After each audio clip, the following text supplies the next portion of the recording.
नमस्कार. आत्ता माझ्याबरोबर आहेत श्री अवधूत काळे. काळे सर नमस्कार. नमस्कार. अवधूत काळे म्हटलं की काळे बंधूंचे आंबे हे आपल्या सगळ्यांच्याच लगेच लक्षात येतात आणि हे आंबे एवढे प्रसिद्ध आहेत की काळे बंधू कधी येणार ठाण्यामध्ये, डोंबिवलीमध्ये याकडे आंबा प्रेमींचं लक्ष असतं. एखाद्या व्यवसायामध्ये स्वतःचा ब्रँड निर्माण करणं हे किती अवघड असतं आणि आंब्यासारख्या व्यवसायामध्ये आज ठाणे शहरात कमीत कमी 200 ठिकाणी 300 ठिकाणी आंबे विक्रेते असतील, पण काळे बंधूंनी स्वतःचा ब्रँड विकसित केलेला आहे. अनेक जण येतात इथे आणि म्हणत असतात की आम्ही तुमच्या आंब्यांसाठी थांबलेलो आहे. काळे सर, किती वर्ष आहात या बिझनेसमध्ये? मी 1992 पासून म्हणजे ह्या व्यवसायाला सुरुवात केली. बीकॉम झालो, नोकऱ्या नव्हत्या, त्यामुळे चांगला आंबा देणं हे माझ्या डोक्यात होतं. कारण मुंबईला चांगला आंबा मिळायचा नाही. ते असल्यामुळे मी म्हटलं आपण चांगला आंबा विकायला सुरुवात करूया. बरोबर. असं 1992 पासून आज 35 वर्ष, यंदाचं 35वं वर्ष ह्याच व्यवसायात आहे. बाकी मी दुसरं काही करत नाही, फक्त फोकस करतो आंबा व्यवसायावर, बस. एक्झॅक्टली. फक्त गेल्या 35 वर्षांपासून ते फक्त आंबे विकतायत. एक प्रकारे काळे बंधू हा ब्रँड झालेला आहे. बरोबर. म्हणजे असे अनेक चोखंदळ ग्राहक मी इथे बघतो की जे येतात आणि फक्त यांचेच आंबे खातात. असं हा जो ब्रँड तयार केलेला आहे, ह्या ब्रँडच्या पाठीमागे काय मेहनत आहे? मेन म्हणजे आम्ही घेताना बागा चोखंदळपणे चांगल्या बागा विकत घेतो आणि त्याच्यापेक्षा सुद्धा आमची जी तोडणी आहे ते लोक 15-15 दिवस लवकर आंबा तोडतात. त्यामुळे तो देवगडचाच असतो, पण खाताना पानसट लागतो, पचपचित.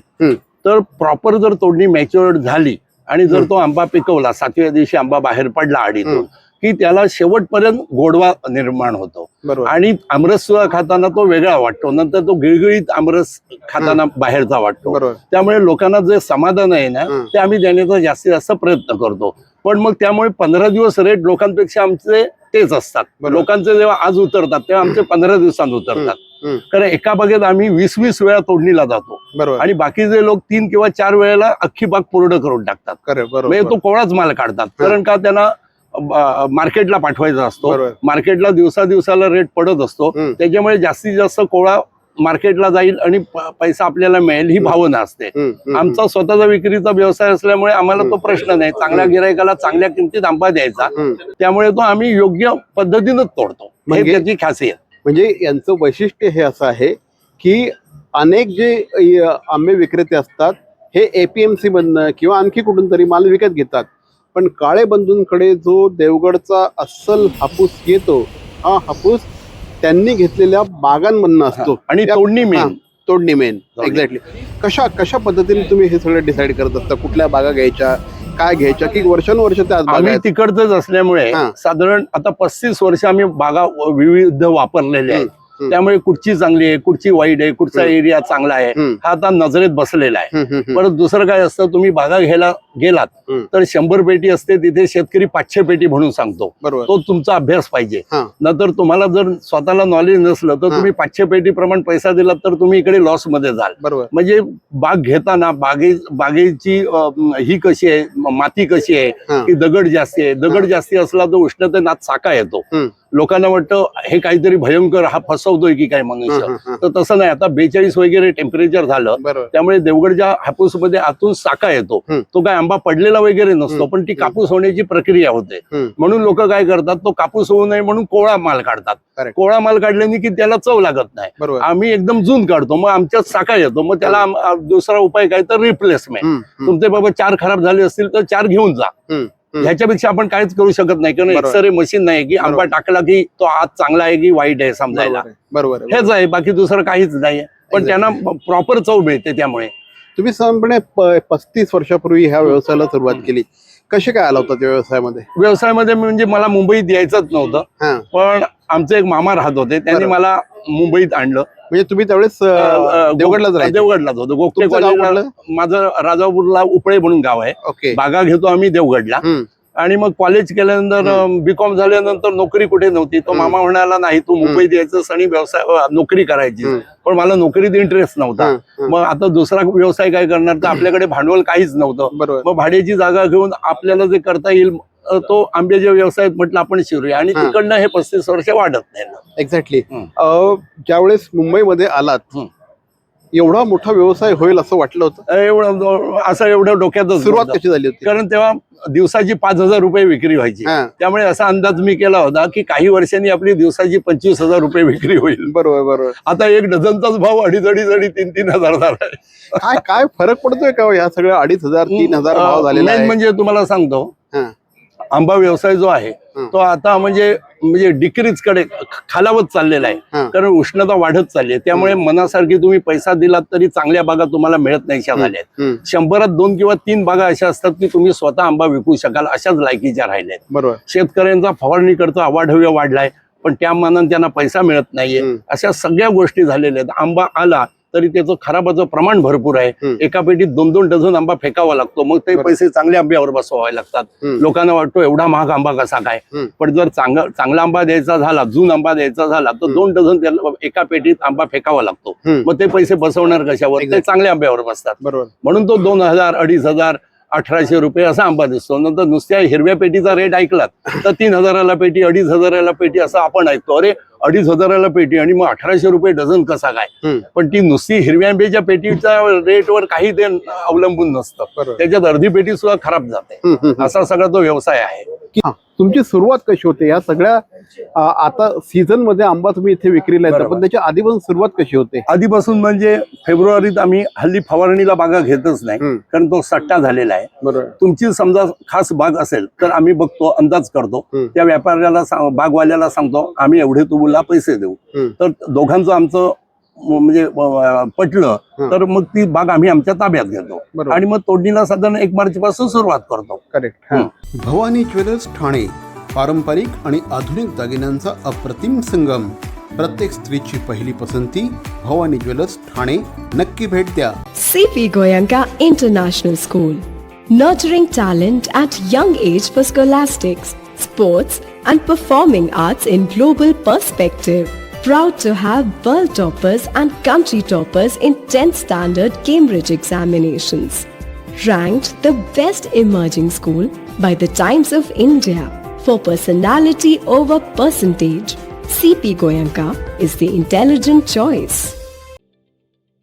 ठाणे महानगरपालिकेचे मालमत्ता कर म्हणजेच प्रॉपर्टी टॅक्स भरण्याचे आवाहन. सन 2022-23 या आर्थिक वर्षाचे मालमत्ता कराचे म्हणजेच प्रॉपर्टी टॅक्सचे बिल ठाणेकर करदात्यांना महापालिकेमार्फत आर्थिक वर्षाच्या सुरुवातीस म्हणजेच माहे एप्रिल 2022 मध्ये देण्यात आलेले आहे. तथापि अद्यापही काही करदात्यांनी मालमत्ता कर महापालिकेकडे जमा केलेला नाही. सध्या आर्थिक वर्षाचा अंतिम टप्पा सुरू झाला आहे. मालमत्ता कर वसुलीसाठी महापालिकेतर्फे कडक कारवाई हाती घेण्यात आली आहे. या अंतर्गत जंगम मालमत्ता, टीव्ही, फ्रीज, वाहन व इतर जप्त करणे तसेच स्थावर मालमत्ता वॉरंट बजावून जप्त करण्यात येत असून मालमत्तेचा जाहीर विक्रीद्वारे लिलाव करून कराची रक्कम वसूल करण्यात येत आहे. मालमत्तेस पाणी पुरवठा करण्यात येणारे नळ संयोजन खंडित करण्यात येत आहेत. त्याचप्रमाणे थकीत मालमत्ता करावर 2% व्याज आकारले जात असल्याने भरावयाची रक्कम वाढत आहे. आपला मालमत्ता कर propertytax.thanecity.gov.in या लिंकद्वारे तसंच गुगल पे, फोन पे, पेटीएम याद्वारे ऑनलाईन पद्धतीने करण्याची सुविधा उपलब्ध करून दिली आहे. शनिवार, रविवार व सार्वजनिक सुट्टीच्या दिवशी नागरिकांना मालमत्ता कर भरणे सोयीचे व्हावे याकरता महापालिकेचे मालमत्ता कर संलग्न कार्यालय या दिवशी कार्यान्वित ठेवण्यात आलेले आहे. तरी मालमत्ता कर वसुलीची अप्रिय कारवाई टाळण्याच्या दृष्टिकोनातून मालमत्ता कर भरून महापालिकेस सहकार्य करावे. धन्यवाद. आणि आता गेल्या काही वर्षांमध्ये हवामान खूप मोठ्या प्रमाणात बदललेलं आहे. या वर्षी आपण बघतोय 45 डिग्री पर्यंत टेम्परेचर गेलेलं आहे. जळगाव वगैरे साईडला, कोकणामध्ये मोठ्या प्रमाणात टेम्परेचर वाढलेलं आहे. या सगळ्याचा आंब्याच्या उत्पादनावर कशा पद्धतीने आंब्याच्या उत्पादनावर म्हणजे पूर्वी ज्या बागेतून 1,000 पेटी आंबे निघायचे तिथे आता 200 ते 250 पेटी आंबे निघतात. काय बोलताय? एवढा फरक झालेला आहे. बाबा. त्या आंब्याची पानं पूर्वी जर बघितली तर अशी हातभर लांब अशी पानं असायची. आता ती पानं म्हणजे अशी ही होऊन गेली रोगट. पाण्याची पातळी जशी खोल चालली तशी त्या झाडांना पाणी पण मिळायचं कमी झालं. बरोबर. आणि मेन म्हणजे बागायतदारांनी खूप रसायन वापरलं, खूप रासायनिक खतं वापरली आंबा जास्ती येण्यासाठी. त्याचं फळ आता हे दिसायला हळूहळू लागलेलं आहे. पण ह्या सगळ्यावर तुम्ही कशा पद्धतीने मात करता आहात? कारण एवढा मोठ्या प्रमाणामध्ये आता 35 वर्षामध्ये खऱ्या अर्थाने ब्रँड झालेला आहे. बरोबर. ओके. नॅचरल लोकांच्या तुमच्याकडनं त्याच अपेक्षा आहेत ज्या साधारणपणे गेल्या 10, 15, 20 वर्षापासून आहेत. तुम्ही कशा पद्धतीने या सगळ्या आव्हानांना तेच सामोरं सांगतो आहे जातोय? की तो ब्रँड टिकवण्यासाठी आपल्या डोक्याला खूप त्रास होतो. कारण चांगल्या बागा मिळत नाहीशा झाल्या. हिरवा आंबा असताना बाग चांगली म्हणून वाटते, पण पिकल्यानंतर त्या मालाला त्याप्रमाणे दर्जा मिळत नाहीये. बरोबर. त्यामुळे दिवसेंदिवस हे अवघड झालाय. त्यामुळे आता आम्ही व्याप आमचा आहे तो म्हणजे जास्त वाढवत नाही आहोत. जी कस्टमर आहेत ज्यांना चांगला आंबा पूर्वीपासून आपल्याकडे जी येणारी आहेत त्यांना चांगला आंबा कसा मिळेल, तर हल्ली काय झालंय की कोणी उठतो सुटतो तो आंबा व्यवसायात शिरलेला आहे. बरोबर. हल्ली ऑनलाईन हे माध्यम झालेलं आहे. बरोबर. 1200 रुपये डझन, 1000 रुपये डझन म्हटलं की लोकांना वाटतं वा हा स्वस्तात आंबा आपल्याला देतो. घरी आल्यानंतर त्याची फसवणूक होते. रिप्लेस मागायला जायला गेलात तर तो असतो कुठेतरी गावाला बरोबर. आणि मुंबईला माल आलेला असतो. आपलं तसं नसतं. तर इथेच आंबा नेल्याबरोबर समजा खराब आला तरी एक आंबा खराब झाला, 2 आंबा खराब झाला तर आपण त्याला रिप्लेस देऊ शकतो. बरोबर. त्यामुळे त्या ग्राहकाचं नुकसान होत नाही. नंतर हल्ली मोठमोठे जाहिराती करतात, ते केशरी कलरचा आंबा कापून दाखवतात. आमच्याकडे असा देवगड आहे. त्यामुळे त्या आंबा व्यवसायातली एक दर्जा होता तो घसरत ऑथेंटिसिटी कमी झाली. कोणी उठतो ती दुकानं लावतो, कोणी उठतो तो ऑनलाईन आंबा विकतोय. बरोबर. कळलं काय? आणि मग त्याच्याबरोबर कस्टमर कम्पेअर कधी करतो. तुमचा 2000 रुपये बाहेर 1000 रुपये मिळतो. मग आम्ही त्यांना सांगतो 1000 रुपये मिळतो तर अजून तुम्हाला काय पाहिजे, तिथेच तुम्ही आंबा खरेदी करा. बरोबर की नाही? एवढा जर स्वस्त मिळतो तर मग तुम्ही एवढे पैसे कशाला घालवताय? एवढे वर्ष म्हणजे काळे बंधूंचा आंबा हा इतरांपेक्षा दर्जेदार असतो. ऍट द सेम टाइम तो एक्सपेन्सिव्ह देखील असतो. पण तो एक्सपेन्सिव्ह असून देखील एवढी वर्ष कस्टमर तुम्ही टिकवून ठेवलेला आहे. याला अर्थ म्हणजे जसा आम्ही चांगला आंबा विकण्याचा प्रयत्न करतो तशीच आमची कस्टमर सुद्धा चांगल्या प्रकारचं खाणारी आहेत म्हणून आम्ही हा दर्जा टिकवू शकतो. करेक्ट. समजा कस्टमरच 1000 आणि 1200 रुपये डझनचं जर असतं तर मला चांगल्या बागा खरेदी करता आल्याच नसत्या, चांगला पायरी खरेदी करताच आला नसता. पण कस्टमर सुद्धा त्याच दर्जाचं आहे. बरोबर. कायमकडे येणारं कस्टमर हे वेगळ्या प्रकारचं आहे. कळलं की नाही? राईट. ज्यांना यायचं नाही ते आमच्यावर टीका पण करणारे आहेत. बरोबर. कळलं की नाही? पण ते कधी नेत पण नाही आणि ओनली टीकाच करणारे असतात. त्यामुळे तो काही फरक पडत नाही. पण वर्षानुवर्ष जे कस्टमर आहे ते 35-35 वर्ष माझ्याकडे येते. बरोबर आहे. मी अगदी मागे एकदा आलो होतो, सुधीर दळवी आले होते आणि सुधीर दळवींनी एवढी तोंड भरून तारीफ केली होती. मला जर शक्य झालं तर तो बाईट मी सुधीर दळवींचा नक्की या इंटरव्ह्यू मध्ये लावतो की म्हणजे असे चित्रपट सृष्टीतले अनेक कलावंत इथे येतात. कोण येतात सर साधारणपणे? सुधीर दळवी येतात, भोसले नाव मला आठवत नाही. बरोबर. त्या येतात. दुसरं आपलं बंटी शेठ. आपल्याकडे कोण येतात ते गोंसाय आपण कोणाला देतो? विजू माने, शिंदे साहेब येतात. अशी केदार शिंदे साहेब येतात. अशी भरपूर जण येणारी आहेत. असं बांदेकर येतात. आदेश बांदेकर आणि त्यांची मिसेस वगैरे हे सगळी फॅमिली येतात. तुम्ही जर आपल्या प्रेक्षकांना समजावून सांगायचं असेल की अस्सल हापूस, देवगडचा हापूस आणि इतर याच्यामध्ये अस्सल देवगडचा हापूस ओळखायचा कसा? मी सांगण्याचा प्रयत्न करतो, पण नॉर्मल माणसाला असा पटकन तुम्हाला देवगड हा हापूस आहे की कर्नाटक आहे की रत्नागिरी आहे हे कोणालाही सांगता येणार नाही. म्हणजे कोकणातला एखादा बागायतदार घेतला आणि त्याला मिक्स आंबे करून देवगडचे काढायला सांगितलं तरी सुद्धा 100% कोणी काढू शकत नाही. एवढा कोणी तरबेज ह्याच्यातला नाही. पण त्यातल्या त्यात आंबा घेताना हे जे देठ असतं हे फ्लॅट झालेलं असलं पाहिजे. तर मग कुठचाही जरी आंबा असला तरी तो चवीला तरी चांगला येतो. आंबा असा बघताना खाली जर हिरवट असा डाग दिसला तर हल्ली उष्णतेमुळे तो भाजलेला असतो, त्यामुळे तिथे खराब होण्याची शक्यता असते. देवगड थोडासा लांबट असतो आणि हातात घेतल्यानंतर त्याची असं जर तुम्ही त्याला टच केला तर साल पातळ असं हातालाच आपल्याला टच लागतं. ओके. हेच आहे, बाकी काही ओळखण्याचं फार मोठं वेगळं हे नाही. डायरेक्ट असं काही काही. जबरदस्त सायन्स वगैरे नाही. मी तुमच्याकडे नेहमी बघतो की गिऱ्हाईक येतात, आंब्याचा रस सुद्धा मागतात, बरोबर. आणि आंब्याचा रस हा इकडचा वैशिष्ट्यपूर्ण असतो, त्यामध्ये गुठळ्या असतात. हे काय आहे? सर्वसाधारण सगळे मशीनवर आमरस काढतात, काम फटाफट व्हावं म्हणून. पण मराठी जे कस्टमर सर्वसाधारण आहे त्यांना गुठळीचाच आमरस लागतो. त्यांना मशीन लागलेला किंवा मिक्सर मधला आंबा आवडत नाही, त्यामुळे गुठळीच्या आंब्याला जास्ती महत्व असतं. अच्छा, बरोबर. आणि बिगर साखर टाकून आम्ही तो आहे तसा ओरिजिनल देतो. ह्या मी म्हणजे काळे सरांचं जर सांगायला गेलं तर हा माणूस इथे साधारणपणे मार्च महिन्यामध्ये तुम्ही येतात? साधारण 1 मार्च पासून येतो, तो 10 जून पर्यंत. ह्या वर्षी थोडंसं लेट झालं होतं, पण इथे आल्यानंतर ठाण्यामध्ये त्यांचं घंटाळी मैदानाच्या बरोबर बाजूला त्यांचं हे सगळं आंब्याचं राज्य आहे. आणि इथे आल्यानंतर तुम्हाला अक्षरशः असा घमघमाट तुम्हाला लगेच तुम्हाला कळतं की हे काहीतरी वेगळं आहे, हे काहीतरी ओरिजिनल आहे, हे काहीतरी प्युअर आहे. तर इथे आल्यानंतर ना तुम्हाला हे सगळं बघायला मिळतं. आणि हा माणूस इथे 1 मार्चला आल्यानंतर डायरेक्ट जून मध्येच ते इथून बाहेर पडतात.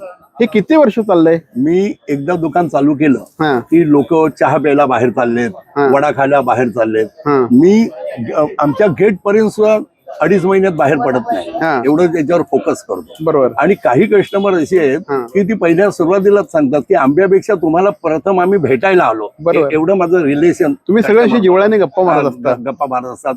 समोर कस्टमर आपल्या जिव्हाळ्यानं सगळ्या गप्पा वर्षभराच्या सांगत असतो. बरोबर. नुसतीच आंबा विक्री असताना मी पॅशन म्हणून नाही करतोय, नुसता व्यवसाय म्हणून कोणाला तरी फसवावं, कुठचा तरी माल आणा, त्याच्यात तो मिक्स करा, हे आपलं ध्येय नाहीये.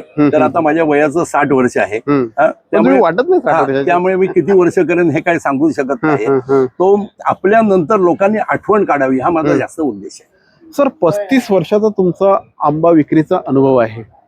तुम्ही अनेक पावसाळे बघितलेले असतील, काही अडचणी पण आल्या असतील ना? बरोबर. काही चॅलेंजेस पण आले असतील, काही अडचणी देखील आल्या असतील. काय अशा प्रकारच्या काही अडचणी आल्या का तुम्हाला खूप व्यवसाय करताना? खूप आल्या. आता 1998 सालात 99 सालात एकदम अवकाळी 15 मेला पावसाळ्यात चालू झाला, तेव्हा आमची एका बागेत 400 पेटी अशी मोठी असायची पायरी संपूर्ण गळून गेली. त्यामुळे 15 मेला पाऊस आल्यानंतर पुढचं काय सगळा धंदाच हा झाला.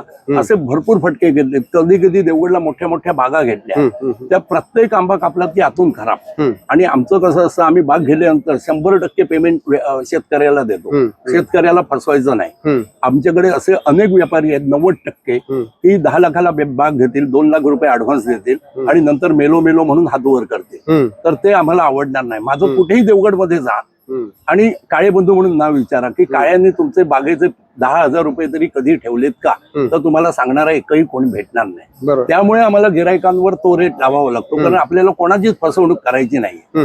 तुम्हाला चांगला आंबा हवा असेल तर हा रेट बसेल, नसेल तर विषय सोडून द्या. तिकडच्या शेतकऱ्यांमध्ये सुद्धा चढावड असली, चढावड असते. काळे बंधू नाही बाग द्यायची नाही किंवा उगाचच किमती अवाढव्य सांगायच्या. हे स्वतः विकणार आहेत त्यामुळे अवाढव्य किमती सांगायच्या. पण शेवटी आम्ही पण 35 वर्ष या धंद्यात असल्यामुळे बागेचा दर्जा काय आहे, हा काय मनुष्य किती पेट्या आहेत सांगतो. खूप फसवाफसवी चालते. म्हणजे असं तुम्ही समजू नका की कोकणातला शेतकरी म्हणून तो बावळट आहे तेव्हा त्याला कोणी व्यापारी जातोय आणि फसवतोय, तर ते चित्र उलट आहे. कोकणातला शेतकरी म्हणजे व्यवस्थित आहे, हुशार आहे. तो स्वतःची फसवणूक कधीच करून घेणार नाही. एक्झॅक्टली. हे जे सगळं आहे, आम्ही एक पिक्चर बघितलं होतं हापूस नावाचा, त्याच्यामध्ये असं दाखवलं होतं की शेतकऱ्याला स्वतःला जर का आंबा विकायचा असेल तर ते खूप अवघड असतं. पण हे तुम्ही गेले 35 वर्ष एका व्रतासारखं करता आहात. बरोबर. काय पुढे काय करावं असं वाटतंय? पुढे काही करावं असं वाटत नाही. म्हणजे मी असंपर्यंत हा मला व्यवसाय करायचा आहे. ह्याच्यात पुढे कोणी येणारी नाहीयेत आणि त्यांना जमेल असं सुद्धा सांगता येत नाही. आणि ह्या व्यवसायात सगळेच का पडत नाही, तर स्वतः तुम्हाला काम करण्याची तुमची कॅपॅसिटी पाहिजे. बरोबर. मी कधी कधी 7ला उठतो तर 10ला असा ताट होतो अजूनही. तुम्ही स्वतः जर सॉर्टिंग करत असाल तर दुकान व्यवस्थित लागतं, त्यातला खराब माल तुम्ही व्यवस्थित काढता. हे लोकांवर तुम्ही डिपेंड असाल तर हे तुम्ही काही करू शकत नाही. लोकांना हल्ली कसं पाहिजे, फास्ट मनी पाहिजे, हातात मोबाईल पाहिजे, इकडे ह्या हॉटेलमध्ये जेवायला गेला, त्या हॉटेलमध्ये जेवायला गेला, असं करून हा व्यवसाय होणारा नाही. इथे जातीन पूर्ण लक्ष पाहिजे. म्हणजे खराब आंब्यावर पण लक्ष पाहिजे, ते चांगल्या आंब्यावर पण लक्ष पाहिजे, आणि बरोबर. तुमची स्वतः काम करण्याची कॅपॅसिटी पाहिजे, आणि मेन म्हणजे कॅल्क्युलेशन डोक्यात पाहिजे. शिक्षण कमी असल्यामुळे कधी कधी लोक ह्याच्यात उतरतात आणि त्यांना ऍव्हरेज म्हणजे काय, आपण खरेदीचा ऍव्हरेज काय, विक्रीचा ऍव्हरेज काय हे माहिती पण नसतं. बरोबर. मला रात्री जरी विचारलं तरी आतापर्यंत आलेल्या पेट्यांचं सेलिंग ऍव्हरेज काय आणि परचेस ऍव्हरेज काय हे मी रात्री झोपेत तुम्हाला सांगू शकतो. क्या बात. प्रत्येक गाडीचं ऍव्हरेज काय पडलं, खाली गेलंय की वर गेलं, त्याप्रमाणे रेट कसा ठेवायचा, हे खूप म्हणजे मी बीकॉम साईड असल्यामुळे, कॉमर्स साईड असल्यामुळे त्याचा उपयोग मला इथे झाला. तरुणांना काय सांगाल, कारण तुमचा व्यवसायातला अनुभव आंबा विक्री नाही, एक व्यवसाय म्हणून खूप व्यवसाय म्हणून म्हणजे ह्याला खूप डिमांड आहे, पण तुम्ही चांगली वस्तू देण्याचा प्रयत्न केला पाहिजे. तर आता 95% असा दर्जा घसरलाय की चांगली वस्तू द्यायचीच नाही. बरोबर. फक्त पैसा घ्यायचा, पण चांगली वस्तू म्हणजे तळमळीपासून इथून जी लागते की आपण बाबा चांगलं देऊया, त्याचा हात असा आला पाहिजे, ही वृत्ती नाहीशी झाली. आंबे भारी होते असं वाव फॅक्टर आला पाहिजे, असं झालं पाहिजे. ती वृत्ती नाहीये. मला पैसा किती मिळाला ही वृत्ती आहे. त्यामुळे जो कोण तरुण उतरणार त्याला ही जर श्रद्धा त्याने जर ठेवली तर नक्की तो सक्सेस होईल. तुमच्या व्यवसायाच्या 35 वर्षांचं सार काय, तुम्हाला काय वाटतं? जर अनेक आता खूप सारे नवनवीन गोष्टी आलेल्या आहेत, आता स्टार्टअप आलेला आहे की ज्याच्यामध्ये फक्त व्हॅल्युएशनवर गेम सगळा चालू असतो. आता जर काळे बंधूंचं व्हॅल्युएशन काढायला झालं तर ते प्रचंड मोठं व्हॅल्युएशन असणार आहे. पण ह्या एक मगाशी बोलता बोलता तुम्ही फोकस बद्दल बोललात की माझा पूर्णपणे फोकस गेले 3 महिने साधारणपणे विक्रीच्या काळात पूर्णपणे असतो.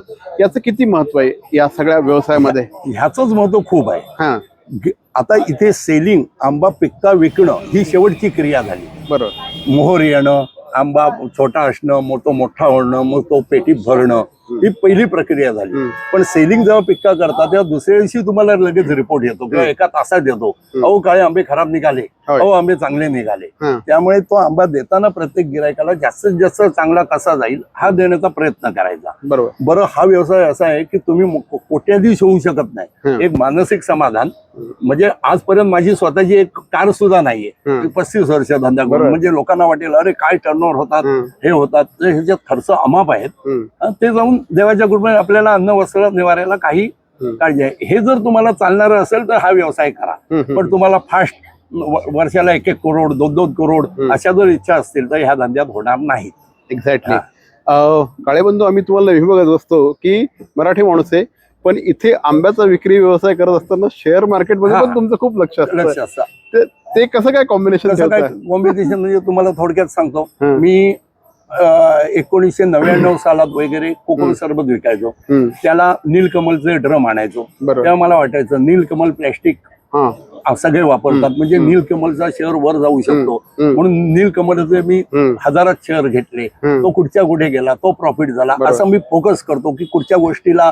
आता पॉलिकॅपची वायर सगळे वापरतात, तर बाबा पॉलिकॅपची वायर सगळे वापरतात म्हणजे पॉलिकॅपची कंपनी वर जाणार. 1000 रुपयाचा शेअर होता. मी लोकांना, माझ्या कस्टमरना सुद्धा हा ऍडवाइस करतो, पॉलिकॅपचे शेअर घ्या. काही कस्टमर येऊन सांगतात की वा तुम्ही सांगितलेलं टिप्स बरोबर झाली. तो आज 7000वर पॉलिकॅपचा शेअर गेला. मग मी काय करत गेलो की माझ्यातला एक छोटासा भाग दरवर्षी शेअर मध्ये इन्व्हेस्ट करत गेलो. त्याच्यावर मी उभा आहे. बरोबर. नुसत्या आंब्यावर मी उभा नाही. एक्झॅक्टली. पण ती जी छोटी छोटी केलेली गुंतवणूक ती आज मला व्यवस्थित साथ देते. आमच्या मराठी व्यावसायिकांना काय सांगाल, जर त्यांना व्यवसायामध्ये यशस्वी व्हायचं असेल, त्यांना जर का त्यांच्या व्यवसायातला काळे बंधू व्हायचं असेल तर काय करायला पाहिजे? तुम्ही प्रथम छोटी सुरुवात करा, पण दर्जेदार सुरुवात करा. कोणाच्या तरी पेट्या विकत घेतल्या, कुठेतरी विकल्या, ह्याच्यात तुमची क्वालिटी होणार नाही. त्यामुळे आज आमची खोटी नावं सुद्धा काळे बंधू म्हणून सगळीकडे फिरतायत. फक्त ठाण्यात खूप ठिकाणी असं ऐकायला मिळतं की काळे बंधू म्हणजे तुम्हीच का, पुण्यात इकडे लावलाय, कोल्हापुरात लावलाय, इकडे डोंबिवलीत लावलाय, इकडे लावलाय. तर माझं फक्त घंटाळी रोडला एकच दुकान मी गेली 35 वर्ष चालवतोय, आणि एक डोंबिवलीला फडके रोडला आहे. ह्याच्या व्यतिरिक्त मी अवाढव्य धंदा लावूही शकत नाही. लावला तर त्याचा दर्जा मिळणारही नाही. एवढा आंबा अमाप नसतो की सगळा दर्जेदार आंबा आपण सगळ्यांना पुरवू शकतो. कारण 100त 2 बागा फक्त चांगल्या असतात. तुमच्या लक्षात आलं? असं नाही की साड्यांची ऑर्डर दिली की 100 साड्या त्याच प्रकारच्या आपल्या दुकानात येऊन पडतील, असा आंबा व्यवसाय नाहीये. बरोबर. त्यामुळे हे 2 काउंटर आहेत, एवढाच भरपूर होतो, लोकांना तेवढा चांगला मिळतो. उगाच जास्त वाढवत जाऊन आपलं नाव खराब करायचं नाही. पुढे काय करावं असं वाटतंय? पुढे काही नाही, हा आंबा व्यवसाय हां. शेवटपर्यंत चालवायचा बस. पुढच्या पिढीला आणलंय की नाही व्यवसायामध्ये मुलांना वगैरे? पुढची पिढी ह्याच्यात येण्यासारखी नाहीये. नाही. म्हणजे माझा एक पुतणे आहे, हां. तो गावाकडचं आता सगळं सांभाळतोय. बरोबर. पण तो ह्या धंद्याला 2 माणसं लागतात. हम्म. एक इकडे विक्री करणारा आणि तेवढाच विकत तिकडे घेणारा. पापड पाठवणारा. बरोबर. हा. तो आता तो पुतण्या माझं काम करतोय. हम्म, हम्म, हम्म. पार्थ काळे म्हणून, तो MD डॉक्टर आहे. हम्म. पण तरी पण त्याने आंब्यात इंटरेस्ट दाखवलाय. क्या बात आहे. हां. आणि तो पाठवण्याचं सगळं काम करतोय. मी इकडे मला होईल तसं, आता माझं पण वय होत चाललेलं आहे, त्यामुळे त्याला म्हटलं जोपर्यंत आपलं होईल तोपर्यंत हा व्यवसाय चालू ठेवूया, नंतर पुढचं तो मॅनेजमेंट करेल कसं काय करायचं. तर हे होते श्री काळे, अवधूत काळे. 35 वर्षांचं त्यांचं ही तपश्चर्या आहे. 35 वर्षांपासून हा व्यवसाय ते करतायत आणि न ठोके, म्हणजे म्हणतात ना की ताल ठोके दुसऱ्यांपेक्षा जास्त रेट घेत आहेत, ताल ठोके इतरांपेक्षा खूप जबरदस्त क्वालिटी देत आहेत. आणि अनेक इथे समोर बसताना सुद्धा ते अहो काळे असे आतापर्यंत 10 गिरायकांनी त्यांना आतापर्यंत हाक मारलेली आहे. आणि हे जे गिराईक आणि विक्रेते यांच्यामधलं जे नातं आहे ना, हे फक्त इथेच दिसून येतं.